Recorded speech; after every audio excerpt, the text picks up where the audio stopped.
friends, my name is Mahi Agarwal. I secured AIR 202 in GATE CSE 2020. मैं आप लोगों के साथ अपनी स्टार्टिंग से थोड़ी सी जर्नी शेयर करूँगी एंड एट दी एंड मैं थोड़ी सी टिप्स भी शेयर करूँगी। होप सो आपको वो सारी चीज़ें हेल्पफुल रहे।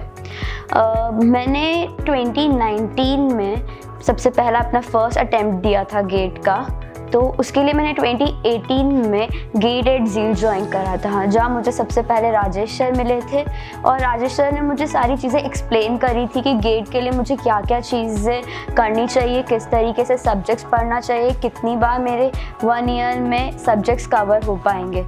मैंने उनकी सारी चीज़ें नोट डाउन कर ली थी और उन्होंने भी एक पेपर पेन पे सारी चीज़ें मुझे एक्सप्लेन करी थी। उसके बाद मैंने कोचिंग ज्वाइन कर ली थी 2-3 दिन बाद से ही। वहाँ पे जयश्री मैम थे जो सारे सब्जेक्ट्स पढ़ाते थे। मैम ऑल्दो एक अकेले फैकल्टी थे, पर वो सारे सब्जेक्ट बहुत प्रिसाइज समझाते थे और वो सारे सब्जेक्ट्स बहुत ज़्यादा क्लियर होते थे। फिर स्टार्टिंग के जो शुरू के मंथ्स थे, मैंने वो सारे मंथ्स तो इतना फोकस से पढ़ाई नहीं करी, पर जैसे जैसे डेज पास होते गए, जैसे जैसे गेट के एग्ज़ाम क्लोज आते गई, जुलाई मंथ था जब मैंने थोड़ा सा पढ़ना स्टार्ट किया। जुलाई मंथ से मैं इतना, मेरा फाइनल ईयर था, मैंने इतना सीरियस नहीं थी, बट स्टिल मैंने अपना 100% देने का ट्राई करा। बट कॉलेज के साथ थोड़ा कोप अप करने में भी प्रॉब्लम आ रहा था, बट इवेंचुअली कॉलेज वाले भी फ्लेक्सिबल थे तो सारी चीज़ें हो रही थी अच्छे से। बट उस ईयर मैं इतना ज़्यादा अच्छी रैंक स्कोर नहीं कर पाई थी। देन मैंने ड्रॉप लिया। ड्रॉप भी पहले मेरा कोई प्लान नहीं था ड्रॉप लेने के लिए, पर जब मैं फाइनल ईयर में थी और जितनी बार भी मेरी जयश्री मैम से मीटिंग होती थी, वो हमेशा मुझे ये कहती थी कि मुझे तुम पे पूरा फेथ है कि तुम कर सकती हो। एंड जो कॉन्फिडेंस एंड जो फेथ उन्होंने मुझ पे दिखाया, सबसे ज़्यादा वो चीज़ इम्पॉर्टेंट थी जिसने मेरा कॉन्फिडेंस बूस्ट अप करा। फिर मेरी रैंक इतनी अच्छी नहीं थी तो उन्होंने मुझे बोला कि तुम ड्रॉप लो, तुम कर सकती हो, मुझे तुम पे पूरा फेथ है। एंड बस उसी कॉन्फिडेंस को मैंने अपने आप में बनाए रखा और मैंने ड्रॉप लेने की तैयारी कर ली।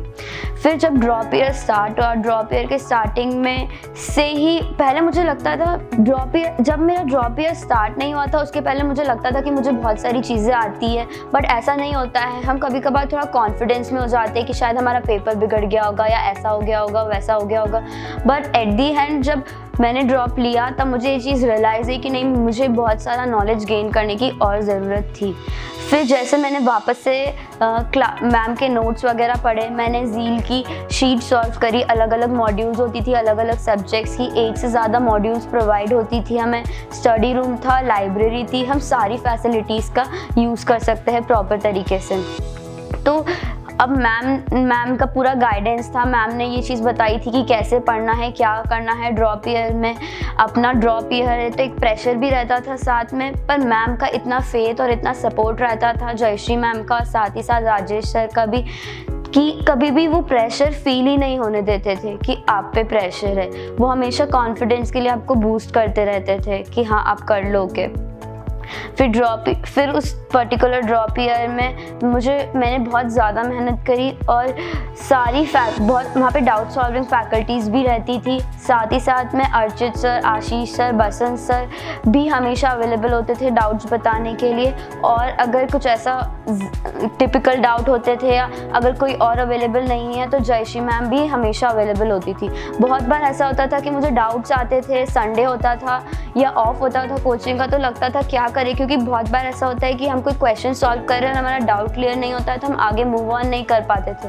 तो किसी फैकल्टी को कॉल करने पे या डाउट सॉल्विंग फैकल्टी को कॉल करने पे भी वो आपके लिए अवेलेबल होते थे। All in all they were available for us for 24/7।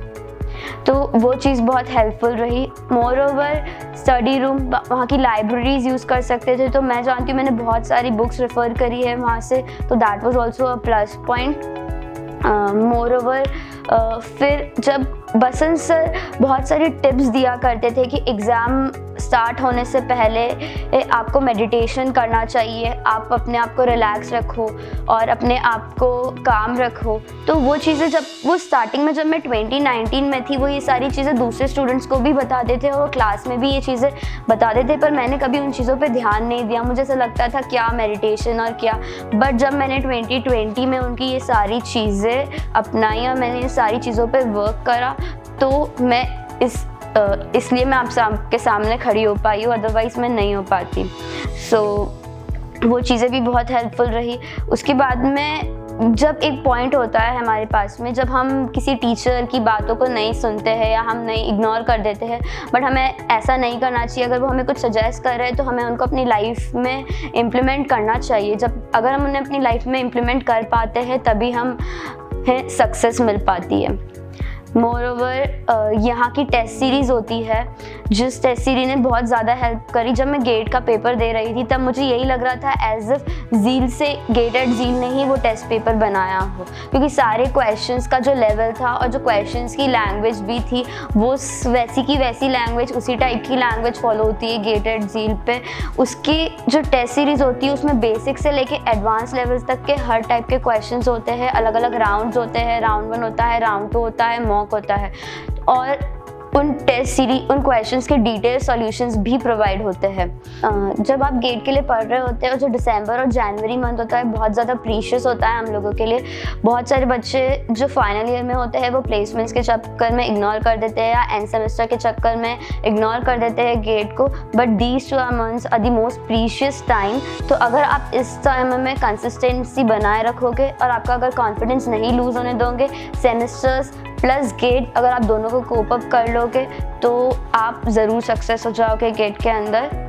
Moreover अपना डिप्रेशन, अगर आपको डिप्रेशन फेस करते हो तो आप टीचर्स से बात करिए। डाउट सॉल्विंग फैकल्टीज़ होती जो आपको डाउट्स भी बताएंगी, आपको मोटिवेट भी करेंगी।